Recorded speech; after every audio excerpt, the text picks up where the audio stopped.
Donc, de retour pour l'épisode 5 de Jouons à Final Fantasy 3 sur vieille Nintendo, traduction française par Terminus Traduction. Donc, maintenant que... On va arrêter ce trottel. Maintenant...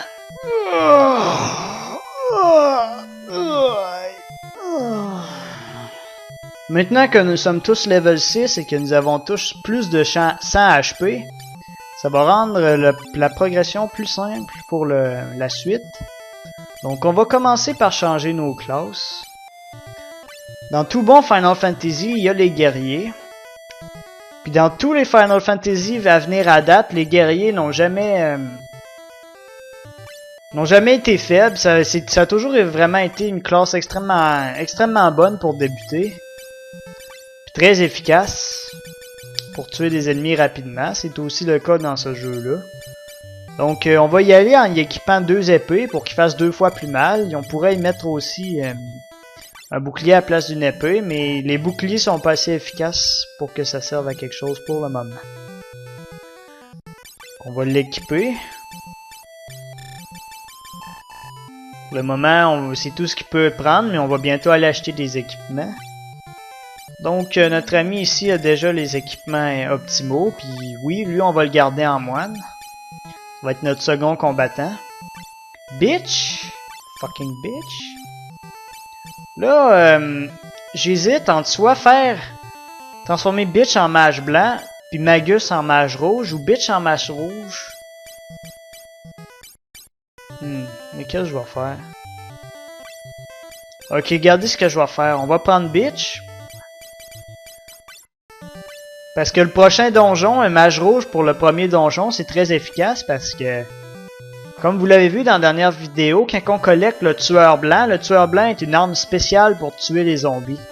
Donc un mage rouge qui frappe sur des zombies avec un tueur blanc, c'est pas pire pantoute, même si les mages rouges ne sont pas des guerriers du tout. Puis un mage blanc contre des zombies, c'est plus efficace qu'un mage noir avec gel contre des zombies. Donc c'est pour ça que pour ce premier donjon-là, on n'utilisera pas de mage noir. Fait que ce qu'on va faire, on va transformer Bitch en mage blanc.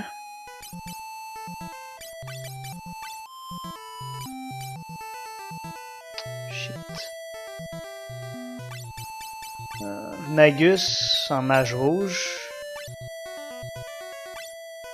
Là, il manque beaucoup de points de C, là. Dommage. Donc Bitch va prendre sa classe défaut de mage blanc, qui va garder une bonne partie du jeu. Donc les mages blancs peuvent équiper des bâtons. Ils seront vraiment pas offensifs anyway. Là je vais leur donner les équipements de merde que j'ai. C'est sûr que plus tard on va leur donner des meilleurs équipements. Donc il nous manque Magus qu'on peut pouvoir changer.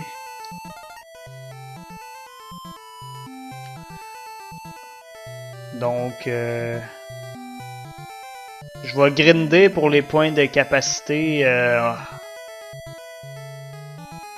hors screen.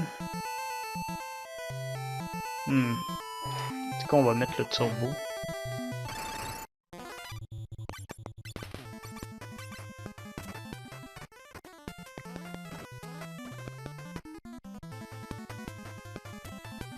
Donc, comme vous voyez, Bitch est pas très bonne à l'attaque, puis en plus, c'est en arrière. Donc, David, ça devrait pas y prendre longtemps. Il va gagner un peu de skills d'épée, puis il va pouvoir frapper aussi bien que les moines, puis les surpasser assez rapidement. Donc, 2 points de capacité.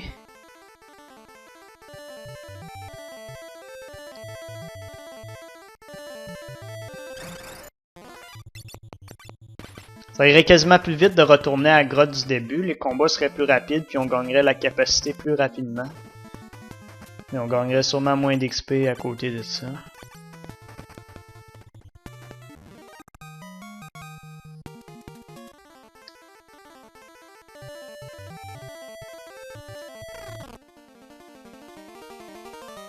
Habituellement, quand j'étais vraiment impatient, j'attendais même pas.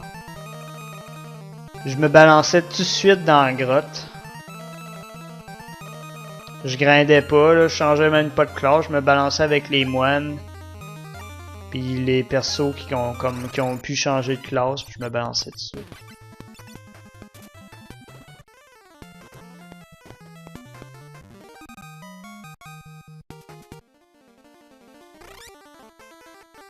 Ah oui, c'est trop long, j'ai pas envie de grinder.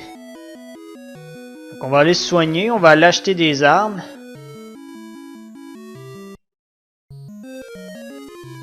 On va aller dormir parce que quand on change les classes, nos mages commencent avec 0 MP. Fait que là, elle a des MP. Puis Magus, ben on va attendre, il va... Comme là, il reste efficace au combat, mais quand il va devenir mage blanc, il va être plus efficace contre les zombies. Ben à peu près aussi efficace qu'un guerrier normal. Donc, fuck le throttle off. Donc, la façon dont fonctionne la magie dans ce jeu-là, c'est qu'on la gagne ou on l'achète en tant qu'objet. Puis elle est interchangeable, on peut donner soin à David, la reprendre de David, puis la redonner à Bitch après.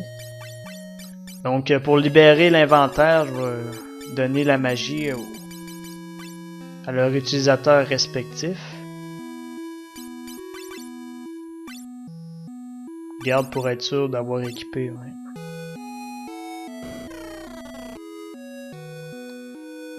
Donc, on va y acheter Antidote.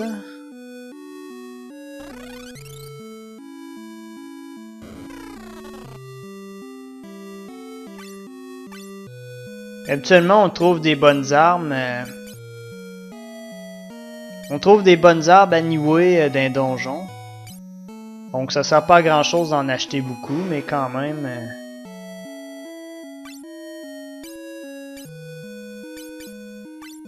On va quand même s'acheter un peu de trucs pour avoir une meilleure défense.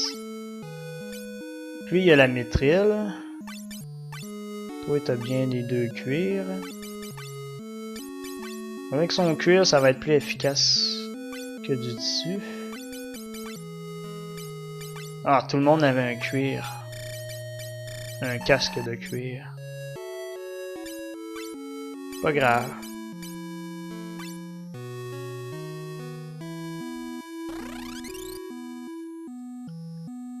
Les armes, mais vu qu'on en a trouvé en hors screen, c'est pas vraiment utile d'en acheter. Second bâton si vous êtes vraiment motivé, là, mais elle va en avoir un dans le prochain village. Puis anyway, on n'utilisera pas trop son offensive. Dague aussi pour un mage noir, ça pourrait être utile, mais non.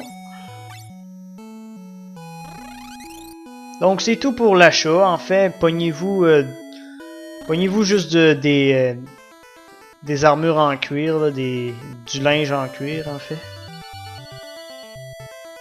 Donc je vais me diriger là-bas, je vais sauvegarder, puis dans la prochaine vidéo, on va commencer, puis possiblement finir si je suis chanceux, le premier donjon.